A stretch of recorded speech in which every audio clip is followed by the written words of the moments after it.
Bonjour à tous. Aujourd'hui, on va vous parler de la carte mère. Et on va un peu décrire les parties, comment ça fonctionne. En fait, je parle d'une carte mère universelle, comme celle-ci là. Je pense que tout le monde connaît cette carte. Je montre le fonctionnement. Pour ceux qui veulent faire le dépannage, dans le cas où il y a des problèmes, vous pouvez facilement repérer les différentes tensions. Bon. Voici ces touches. Voici la carte en question. La carte. Bon, pour cette carte, elle est universelle. Elle s'alimente en 12 volts. Donc, universelle, c'est pour dire qu'elle peut prendre 5 signaux, 10 signaux. Et elle ouvre autant de pouces que possible. Donc, elle ouvre de 14 pouces jusqu'à 160, disons 70. Bon, ici, pour ça, on a besoin d'un chargeur 12 volts. Pour brancher et vous expliquer les différentes tensions qu'on peut avoir à partir de ce niveau. Bon, pour cela, on a choisi ce chargeur pour travailler. On a choisi ce chargeur de 12 volts, 1,5 ampères. Je crois que c'est visible. Oui, pour cela, on va connecter ce chargeur sur notre prise. Mettre sur notre prise qui est là. Et pour plus de précision, on va contrôler.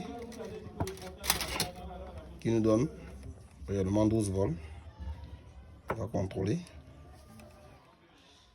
Oui, voilà ça, il nous donne 12,35. Le chargeur est largement bon.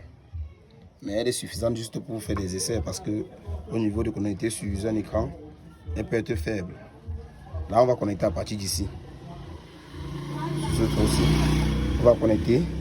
En effet, on branche d'abord la fiche. Mais d'abord la fiche. Ouais. Cette fiche. On connecte. Lorsqu'on va connecter, voilà. Le voyant bleu s'affiche. En plus, il va passer au rouge. Voilà, c'est bon. Quand il va passer au rouge, j'attends seulement qu'on va appuyer sur Power pour déclencher. Ici, il y en a le 12 volts. Donc, si vous voulez voir, là, on a le 12 volts. On a le 12 volts ici. On a le 12 volts là. Oui. Ça veut dire que la fiche passe normalement. Bon, lorsque le 12 volts est là, il va passer dans ce petit circuit ici. Ce petit circuit qui va nous sortir, convertir 12 volts en 5 volts. Et ce 5 volts va venir rester autour de ce condensateur, qui est celui-ci, avec le repère. Voilà ce 5 volts. Il est même très bon. On a 5,52. Oui, c'est très bon. On a le 5,52. Et ce 5 volts doit passer dans ce petit régulateur de la 11-17. Vous allez regarder, dans la 11-17, on a plusieurs gammes. Parce que la 11-17, il y a l'autre qui régule 5 volts. Il y a l'autre qui est ajustable. Il y a l'autre qui régule 1,8 volts. Il y a le 3,3. Ici, on a fait un 3,3. Vous allez voir ici, en bas, ils ont mis 33A. 33, en fait, ça veut dire qu'il régule 3,3. On va contrôler. Ce régulateur fonctionne de telle sorte que la troisième patte, c'est l'entrée. La deuxième patte, c'est la sortie. Et la première patte, c'est la masse. Dans le cas-ci. Vous allez voir, voilà la troisième patte. Oui. Je vous ai dit le 5,5 là. On va entrer là-bas.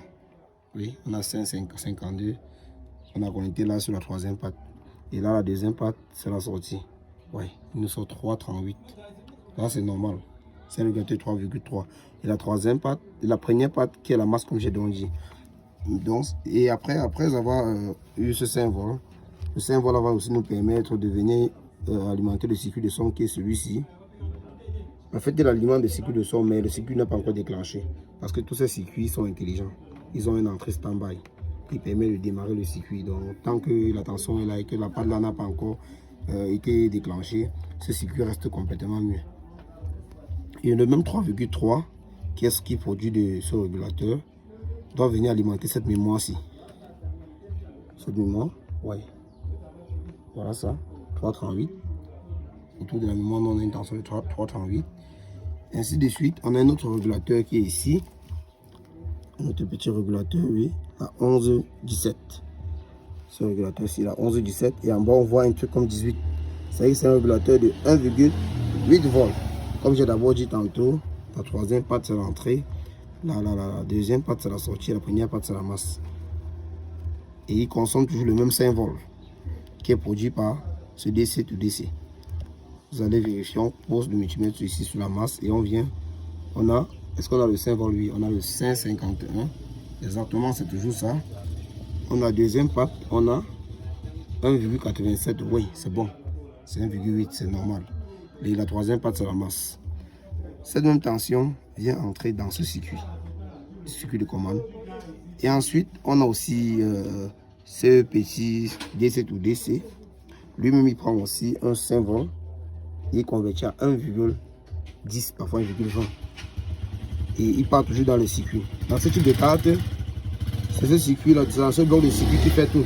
À les anciens, on avait l'opportunité de voir que c'est après déclenchement que certaines tensions essayaient d'être produites. Mais ici, on a l'impression que tous les circuits, tous les tensions sont déjà présents. Et c'est le circuit qui fait le reste. Donc le démarrage se fait tout à l'intérieur. Tout se fait à l'intérieur. Parce qu'il reçoit déjà toutes les tensions qu'il faut. Donc on va vérifier sa tension. On se rend compte que ici, après la bobine, oui, voilà, on retrouve un 9. Pour dire un 10, oui, trouver un 9. Ce qui fait que toute la carte est complètement alimentée. Donc ici, si on vient, on appuie sur le bouton Power. La LED va passer à la couleur bleue, qui signifie que la carte fonctionne correctement. Et ici, j'ai oublié de parler, il y a des jumps. On va commencer, on va d'abord éteindre la télévision. Voilà. On éteint d'abord, on va parler des jumps. Ces jumps que vous voyez là, il y a A à G. De A à G là, c'est l'ouverture. De A à G, qui est là, c'est l'ouverture. Donc, vous allez ouvrir en fonction de du type d'écran dont vous avez en train de travailler sur ça.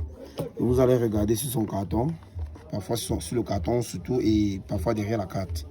Sur le carton, vous allez voir comment on a mis les types de jump. On a dit, bon, si vous voyez le 1, si votre ouverture convient entre le 19,20 x 10,80, vous allez jumper de A à B, ainsi de suite, en fonction de l'ouverture dont vous avez besoin, de la grandeur. Ça veut dire si vous avez un 32 pouces, 42, 19 pouces, 14, ça dépend de vous.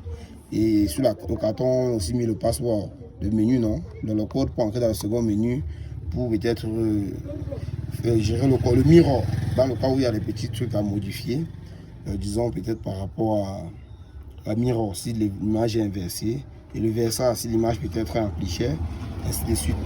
Donc ça vous permet d'entrer et modifier certains petits paramètres aussi. Voilà, ce n'était qu'un détail là-bas. Donc ici, ça permet de faire le jump. On jump en fonction de l'écran qu'on a. Aussi ici, on rencontre certains jumps. À quoi servent-ils? Ce jump permet d'alimenter l'afficheur. Et la tension d'afficheur se trouve ici. Donc actuellement, ici, si vous jumpez comme ça, si vous avez une même carte comme ce que j'ai, si vous jumpez comme ça veut dire que vous avez jumpé cette carte à 5 volts. Au moment de démarrer, vous allez voir 5 volts présents ici. Si vous jumpez comme celle-ci, vous allez voir une tension de 3,3 parce que quand vous mettez c'est 3,3. Si vous mettez ici, vous avez une tension de 12 volts. Prenons donc l'exemple. Passons donc à l'essai. Démarrons. Actuellement, on a jumpé sur 5 volts. On va démarrer la télévision.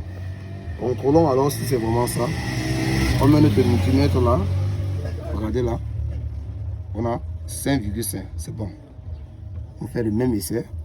On éteint. On redémarre la télévision. Voilà, on éteint. Et on retire le jump.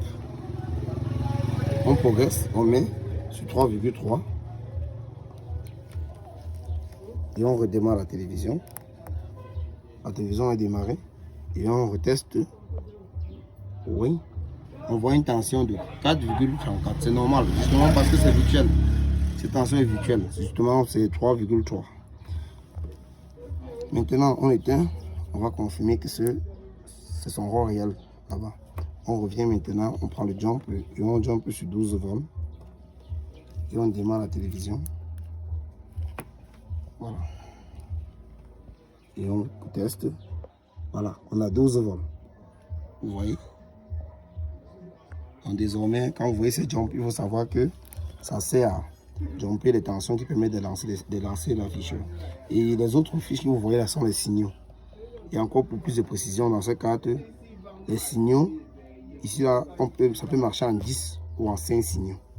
Cette carte là, sans souci. Merci et bonne soirée.